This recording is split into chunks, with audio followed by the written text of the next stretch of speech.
I'd like to introduce Peter Barr. A lot of people have seen Peter as a mustard dogs on ABC in recent times, and he has a great reputation, a farmer from Kinaroo. Peter has asked that those people who have dogs please leave them in the ute or tied up while he does his demonstration going forward. That would be assistance to him. If people were wanting a dog and training, a school in training dogs, Peter was quite happy to talk about that. I'll see one of our staff and we might be able to organise some time for people to come across and bring their own dogs and have some time. So, Peter, you have a huge reputation. Really looking forward to hearing what you have to say, but also seeing as well during the day. So please welcome Peter Barr.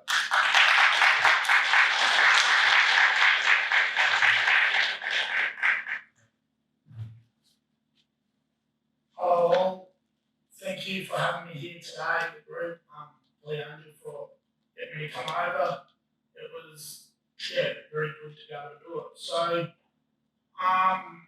I'm Peter Barr, travel around all around Australia with working dogs, anything to do with livestock and dogs. Not so much on the problem, but you need both of them too. So it's definitely good to see we're having a good season over here. So where I'll start with, I guess I'm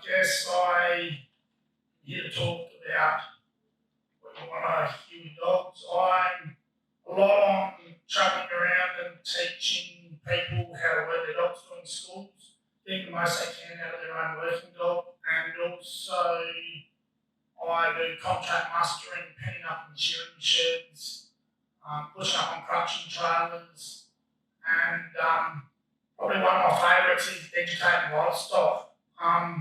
I do a few stud bulls and that sort of stuff, go around breaking in with the dogs, which is just educating and getting them used to dogs and people around them so they're safer and more enjoyable to work. Nothing worse than livestock that are breaking away, hard to get in, or when you get them in, they want to kill you in the yards. It's dangerous. So you can, with your young livestock and some older stock, if it's done right, you can certainly, by working with dogs and doing it correctly, can change the minds of the livestock and get them so they're safe and enjoyable to work with. And I have been just doing it since I was a little kid.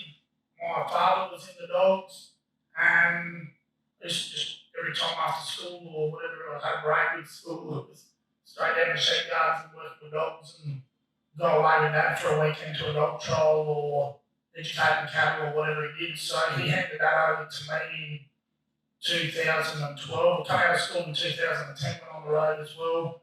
And then he handed over the run to me in 2012, and I've just been at it ever since, and it's getting bigger and better. And I enjoy livestock and dogs and kelpies mainly, but I don't want a good collie or dogs that'll just lock up and get their head and work, and less we have to do, the more they do, the easier it is for us. They live to work and enjoy it too, so it's a big thing for us. I'll do a bit of a demo in a little bit on how to start a little pup and how to get what we can out of our dogs.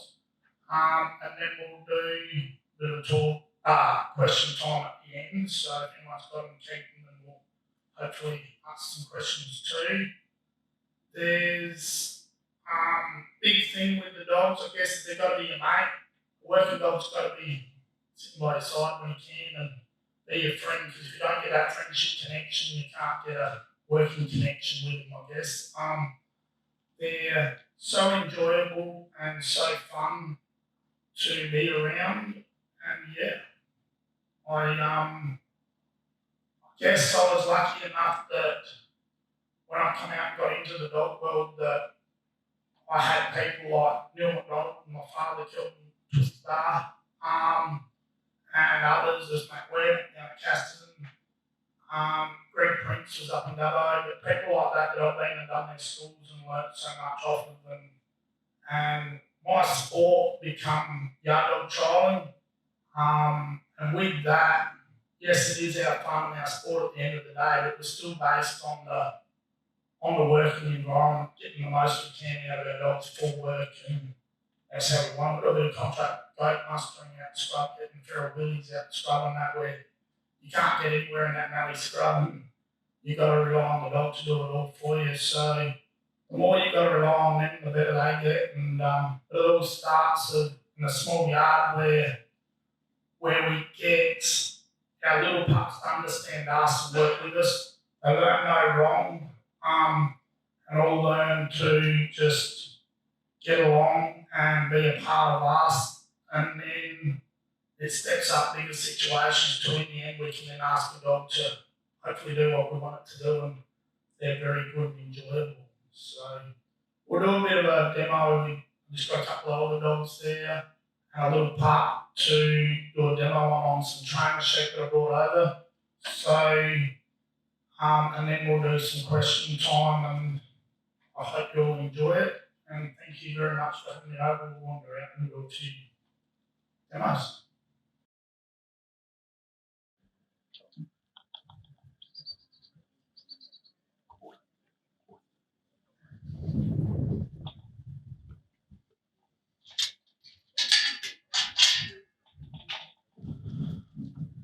Okay, well, this is a young pup I've got called Captain.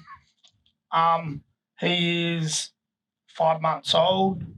I've just got him lightly started. So all my pups, to get the most you can out of a working dog, it all becomes from, I guess, what you put into them, you'll get out of them, hopefully.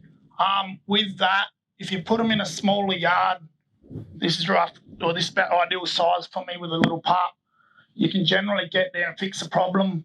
You can teach them a few commands and get them understanding you understanding what the pup's capable of, and then later on step them up to a bigger situation, step by step, and eventually get them out in the paddock doing everything for you.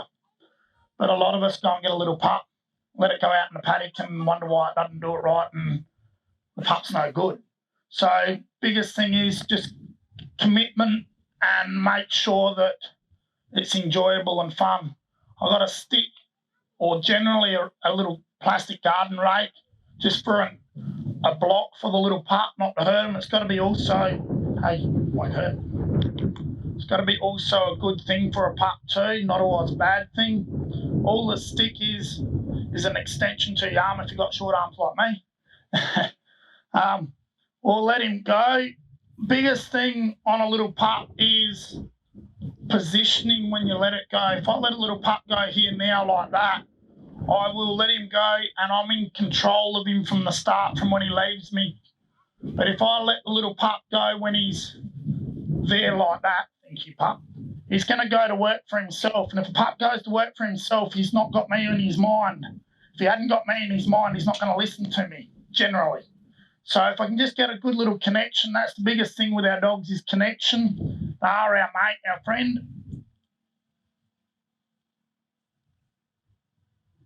Good boy, Captain. You ready? I walk away, let them come and join in with me. Round is to the left, so round, good pup, round. And then back is to the right, back, good pup. Good pup. Hey, good boy. Oh, good boy. Back.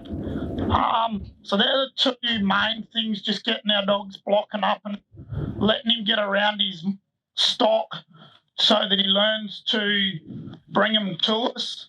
A lot of people get a little pup and put it on a lead rope and make him come behind all the time. Well, that takes the natural work out of our dog. We want to leave the natural work into them. Nothing worse than a mother stop getting to a scrub line and they beat you to the scrub and the dog pulls up and goes, we've got to drive them. So we want our dog to nicely go around to the head of the stock. Good pup, and bring him to us. Hey, good boy. And leave him alone when he goes to where you want him. Good boy. Back, good boy. To catch our pup, I never ask the little pup to come to us when he's on the other side of the mob like that, because all he'll do is cheat when I go to catch him, and he'll get around that side of the mob, and all of a sudden the little pup learns to run away from his name. I'll never ask him to sit when he's on the other side of the mob until I know I've got a full controlled sit on him, because otherwise he'll learn that he can get away with it. So when I'm in position like I am now, just block him, sit, nice pup. Let him come back to work. Good boy, good boy. So their reward for doing something for us, I'll tell you what, little pup, their reward for doing something for us is to go back to work. And then we'll get a nice balanced little pup. To catch, sit, good boy, good boy. To catch a little pup, never ask it to come to you if you can't catch it. If you're not in position, where I am now, I can block him if he goes that way. If he goes too far that way or goes disappear that way, I can block him. Nice pup, nice pup. And then I'll just drop the rake or the stick so it's not interfering with him. Look away from him so I'm not eyeballing him content and connecting him too much. And I'll, Captain. Good boy.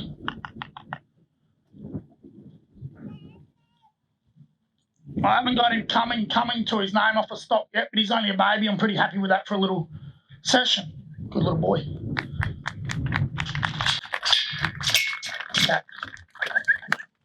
Cat. Always tie them up on a nice short lead rope so that they're safe.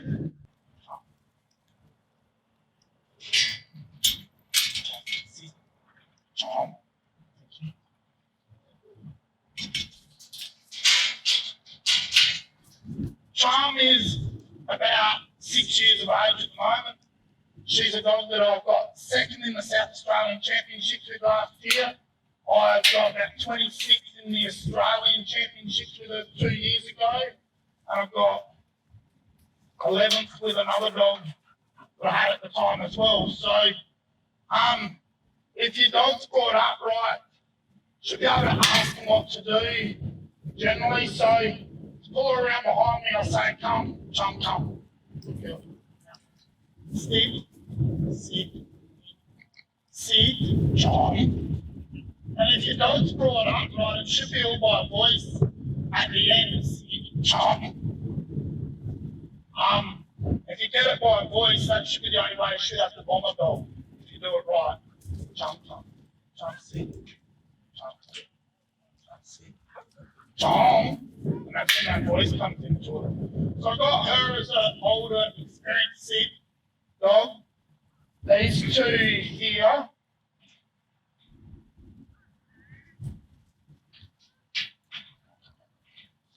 Chum,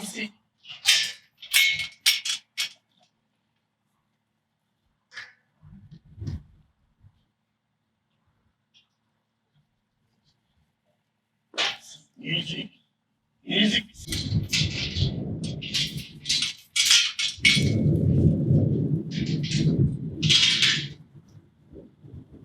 So therefore they learn to work for their name. So charm here, music down.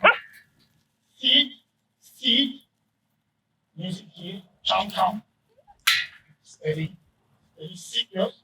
Sit, sit, chaps and quiet. Ground. So it's just a big connection with them. We'll probably take them outside and do something, but it's not going to be much more. So I think we'll keep them in only because these big workers, if they walk up past somebody, they can put too much pressure on someone. You'll see. Music, sit. The biggest thing is enjoyment with our dogs. They are our pet as well as our work of music. Sit. Peter, thank you. Fantastic. So, Chum. I'm sure there's plenty of questions out there, so Peter's quite happy to answer any questions. Who would like to? Anyone got any questions I'd like to ask? We've got a moving call. Music.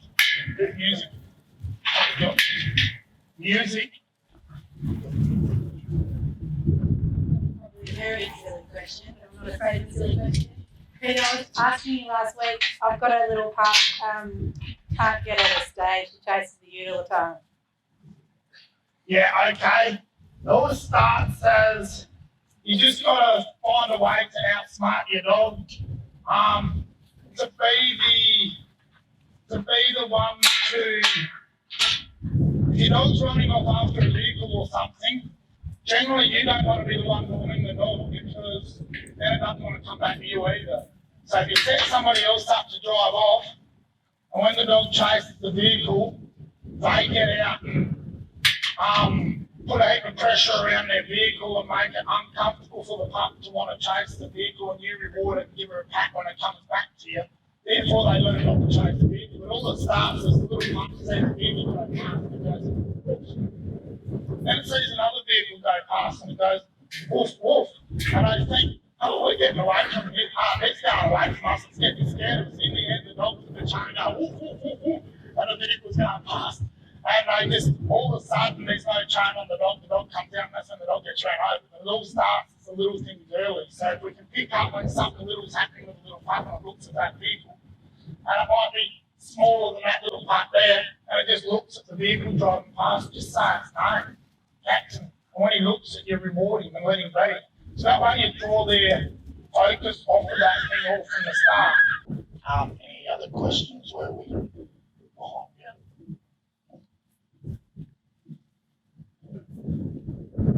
Is a bitch any easier to train than a dog? Depends on the lines. Some lines bitches are easier than dogs. Some lines dogs are easier. They're pretty 6 of one, half a dozen the other. I think it's just if you like the dog, you'll find a way to get it out of it. The dog's got to like you, and you've got to like the dog.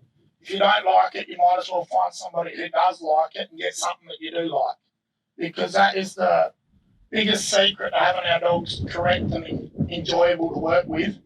Is we've got to like each other. So yeah, dogs are dirtier, bitches are cleaner, but bitches come on heat, dogs don't. They've got their goods and their bads. You just gotta take the good with the bad. Yeah. Any questions? Ask the dog out and say where the tea is. I can shoot back to you. Yeah. So Castle starts from the little pup in the yard here. It's only, all this is a mini version of a 1,000-acre paddock. So it starts off here as we let our little pup go in the corner. We send him back, and around he goes around his mob, and he starts bringing this little trainer mob back to us. Good pup. When he's got that correct and good every time, then we'll go to generally up to about an acre paddock with him. We might go up to a 10-acre paddock eventually and just step away up. But a lot of us go and get a little pup that size and put it out in a 1,000-acre paddock, 1,000 sheep, and wonder why it all doesn't work, and blame the poor pup. But all it is getting it right here and stepping it up to out there, and it happens pretty quick and easily if it's done right. But you just got to have patience. You've got to remember that the biggest thing remembering with our dogs is that pup there is probably only in its low primary school ages. Would you be asking a little kid to go and jump in the ute and go and bring them sheep in on the 1,000-acre paddock? You know, he probably wouldn't be. So we've got to try and, it all starts from the steps there to get them doing it when they finish school. I hope I've answered it. How much time should you spend on getting the pup over here? You should do it consistently, say, every second evening or every morning for a long time, or it's once a week, or what sort of time? How should you do it? Yeah. That is a very good question. It's not actually a heap of timing that goes into our dogs to get them right. The biggest secret to our dog training and timing to our dogs is that it's 100% commitment from when we let the pup off the chain to when we click the pup up on the chain. It's not actually a heap of time. It's the little things like walking over to our pup like this and just, when he looks away from you, I just ignore him. When he rolls on his back like that, I don't like it. When he looks at me, nice little pup, and then leave him alone. Those little things all just become a big thing. But the biggest thing is that when we do let our pup off, we do something with it. We make sure we're doing something with our pup at all times until we've got it tied up.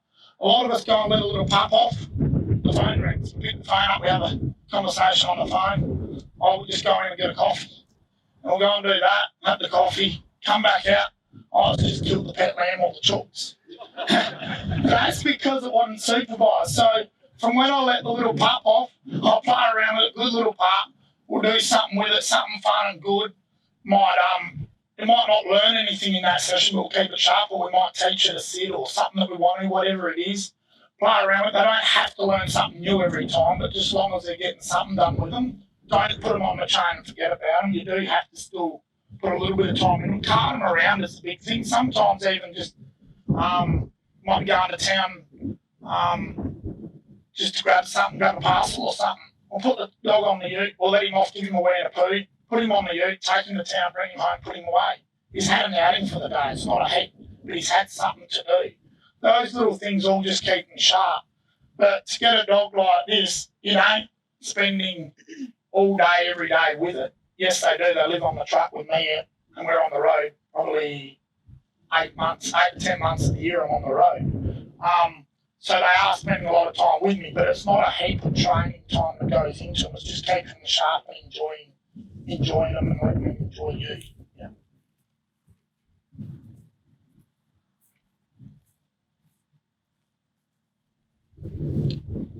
So how early would you start with a pup like that, working him in the yard there, right?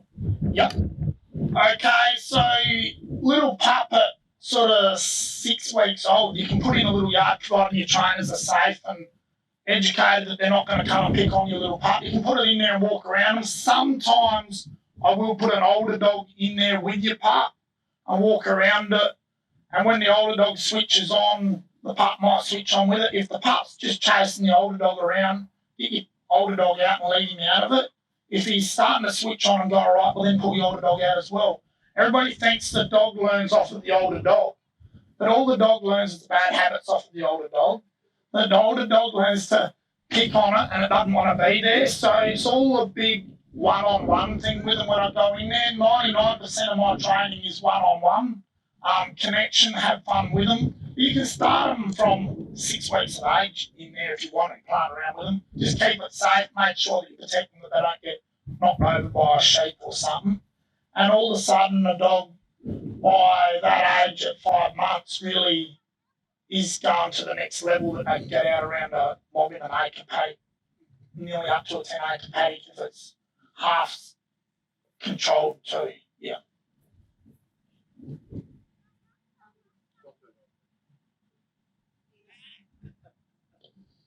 Peter, on the flip side of that, how late is too late to start with a dog?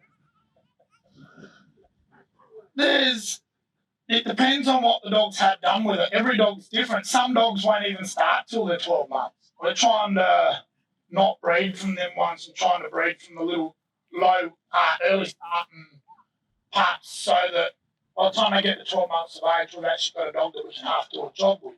But there are dogs that aren't switching on till that age. So it's not too late for them in the age thing. It's more so what they've got away with at home, what they haven't got away with. If they got away with things and roamed around and let be themselves, that when you come into their life and try and teach them to do something, they go, we don't want to do anything for you. We've been allowed to do everything we want for ourselves all our life. Now you want us to do something. It takes a lot of reconnection with them. But with a dog that hasn't learnt to get away with the wrong stuff, they can still pick it up pretty quick at up to probably 18 months of age. And if they've just done the balance and the sit in here, you can start them on really. I've had them where they've been, mum's had a pet dog and she's come out and seen it at a school with me and done a little bit like I did with that pup. That's about it. She carted it around and made it a friend of her. It's been more so inside house dog for her. I took it on a 2-year-old and she went really, really well. But it's just what you will get out of them if their mind is right. But that's the biggest thing, keeping one right. Yeah.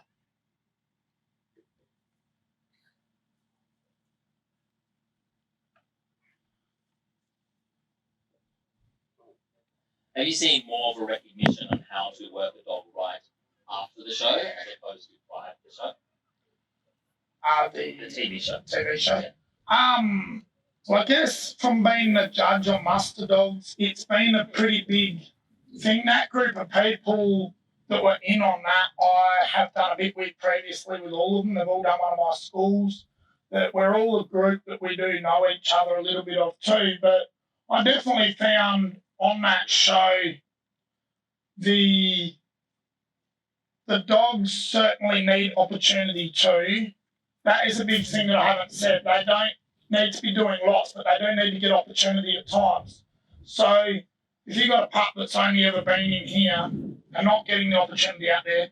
At 2-year-old, they're still not going to know what to do out there. You've got to remember it's not just an age thing, it is opportunity and experience. So you get a little pup. Yeah, with that TV show, it showed who gave more opportunity, who was busy with the real work and got their dog straight out there on the job, how the dog went, who was more so into just training them and getting them right and still done a good job with them. All those dogs were very good at all different things. They just were brought up different ways, and it goes to show that not every way is the same. It's what you put into them for what you want, you should be able to get it.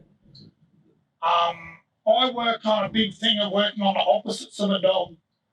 If a lot of people go, I've got a very nice, stylish paddock dog, so we'll make it into a paddock dog, but it won't be that good in the yards. A lot of people go, I've got a pretty forceful dog that'll bark and push around his stock pretty fast, and he's fairly full on, so they'll make him into a yard dog. But I actually work on the opposites. That forceful barking pup that's keen, I try and get him off his stock and learn to work wider, so that later on,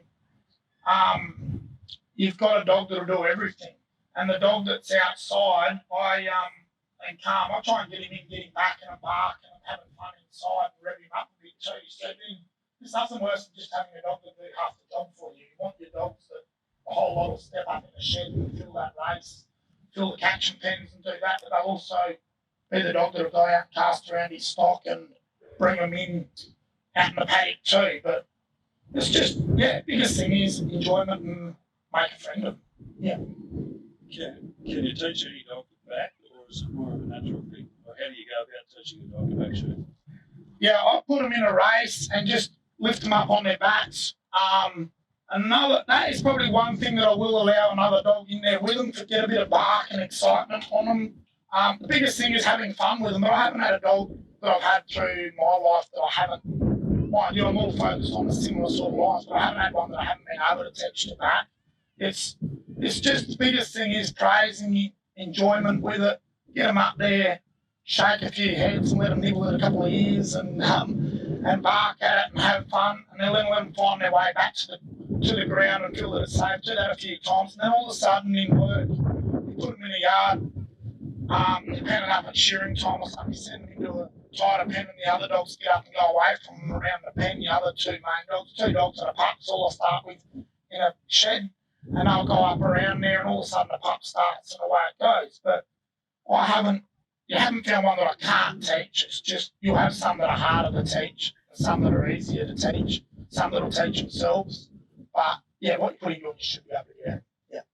But if the neighbour says you've got a litter of pups and said come over and choose one, what criteria would I use to choose a pup? That probably may not quite often, friends and neighbours offer you pups that are to give away. Is there any criteria you just say, well, I think that pup might be better than I would just not go to the ball? Real good question. With your pups, with choosing them, I guess a lot of mine, I go back on the background. As long as they've got a good background behind them, I know that what I put into them, I should be able to get out of them. But at the same time, we're picking out of a litter of pup. You just gotta pick the pup you like. If it likes you and you like it, take it home. You might rock up to pick a red and tan pup up and a boy or something out of a litter, and there might be a black and tan bitch who comes up here all over you and just likes you and you like her. Well, you've probably got more chances of getting along with that pup than you do out of the one that you went to get, providing it's still available and you can get it. That's, I guess, the biggest thing is, as I've said the whole way through, is you got to like it. If you like it and it likes you, you've got a good chance. Couple of things. If you're getting really angry with your dog, what do you do? And the other thing is, people often talk about using shock collars. What's your opinion about that? Righto. On the angry and that with your dog, yes, they will certainly take your patience, test your patience out at times. I'm lucky enough that I've got my main team that I've always got. I don't let something go out of it until something else is into it, so I've always got a main team of dogs. So I'll go out The only way you get a main team of dogs is by giving your young dogs or your pups an option to succeed. So go out and give them a go when you think they're ready for that level. Have an older dog ready and untied so that if something goes wrong, you can let your older dog off to fix your mistakes and catch a pup and put it away. If it's hard and you can't catch it and you're struggling, you eventually get hold of it. Just go and put it away and forget about it. Remember, you've had a good session with it back in here. I've tried out there and it's not working. So put it away, forget about it for a bit, calm down in the head, go and have a beer or whatever, come back the next day or that later that afternoon. Bring your pup back in here where you know he's capable of doing something, have a connection, a good fun with it and reward. And therefore it all becomes fun. Eventually you can, when you get him a bit better there, step him up again and give it a go. It'll happen. But if you go on from that same moment when they got away with things, it becomes very hard and they get very frustrated. So yeah. Shock collars, they are okay occasionally if a dog's just flat out barking in the vehicle and you're trying to drive somewhere and you've got to pull up and stop them all the time. But on the whole, you shouldn't need them. If you've got your dog right in the mind, you can just pull up and sort it out and then reward, leave them alone.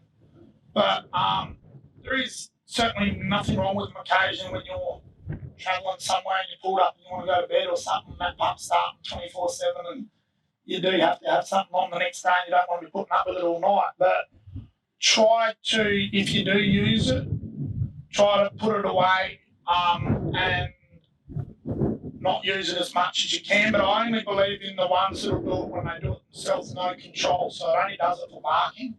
They don't actually do it by the button, because then you can do it for whatever you want. And I believe that electric collar has wrecked more dogs than it's made, I believe, because that's a big thing of timing, not getting your timing right. If you've got your timing right with a little pup in here and got things right here, when you step it up out there, you should be right anyway. So they are a big, just try and avoid them as much as you can. Yeah. Probably got time for one or two more questions. Anything pressing they want to know about how to train their dog? Everyone's going to go home now, Peter, and train their dogs with absolute perfection with all the knowledge that you've imparted with us. But any final questions? Andy? Like around here, most people mow and crop, so Yeah. a couple miles of sheep.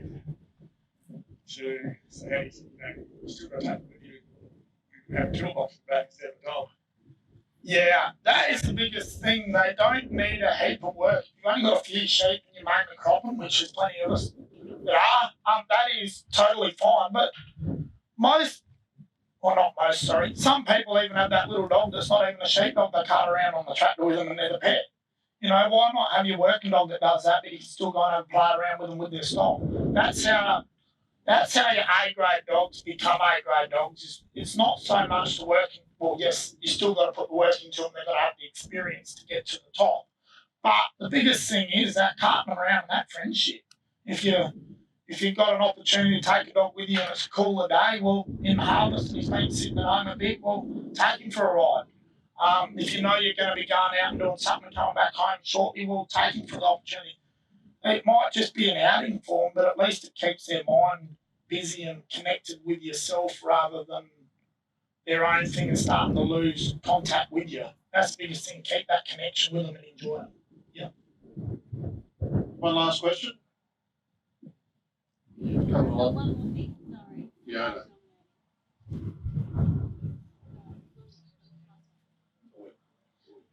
You might have mentioned this earlier, and I mightn't have been listening, but border collies or kelpies or mix, or do you have a preference?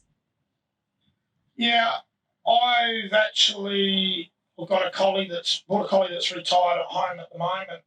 She was probably the most consistent dog that I've ever had. But I find consistency overall out of an average of dogs. I find more consistency in my kelpies. If you get the right collie, they're very, very good. Nothing wrong with other breeds of dogs at all. I just find kelpies are more natural, go around and get to the head, block up and bring two. are pretty pliable and easy to get along with. And collies can be the same, but it's finding a good clean collie. Most of them can come in and want to hit here, anywhere, and everywhere naturally, or not strong enough to come in at all. So, but there are definitely some very good ones out there.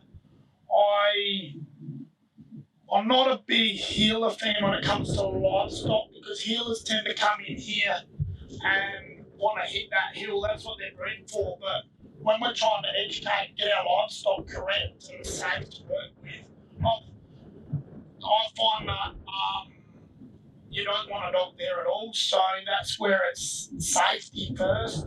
Have people that say, oh, you can't work dogs on cattle because they make cattle kick. Well, I agree, healers and that do. But if you get the right dogs, it'll get out there, and when they get to the tail, they'll pull up and leave it alone. But when they get around and get to the head, they'll come in and hit it and turn that beast back to you. And then when that beast is coming on to you, they'll leave it alone and sit down. A dog won't look to kick because there's nothing annoying it there. But you get a dog that you let out and it comes in and wants to hit here all the time, I don't blame the cow for kicking. So then all of a sudden you're trying to shut the gate to a cow and you're trying to push it in, that cow kicks you. It's generally that dog that's been there teaching it to kick. They will make a dog teach. Dogs will make cattle kick if they're the wrong sort of dogs on them. But I just want to say thank you for good listening. I hope you all enjoyed it and having me over here. And yeah, thank you. Please put your hands together, Peter, for a fantastic presentation. And I know we're all going home to gift our dogs. And Peter, as a thank you gesture from BCG, we would enlist you as a member of BCG. I know you've got a farm and then Pinaroo, but on behalf of the BCG, Angela will look after that. She doesn't know anything about it at this point in time, but we would love you to be a member of BCG. And once again, thank you so much for such a fantastic presentation and for everyone for really being involved and interacting with Peter. We will just go back to the tent for our final last session, which I think is going to be pretty interesting. From the tallest guy in the crowd, I think it'll be from. So yeah, please take our seats back and we'll head back to the last session. Thank you. Thank you. My dog. He's got all those sheep's fur. What a talented dog. Do him in the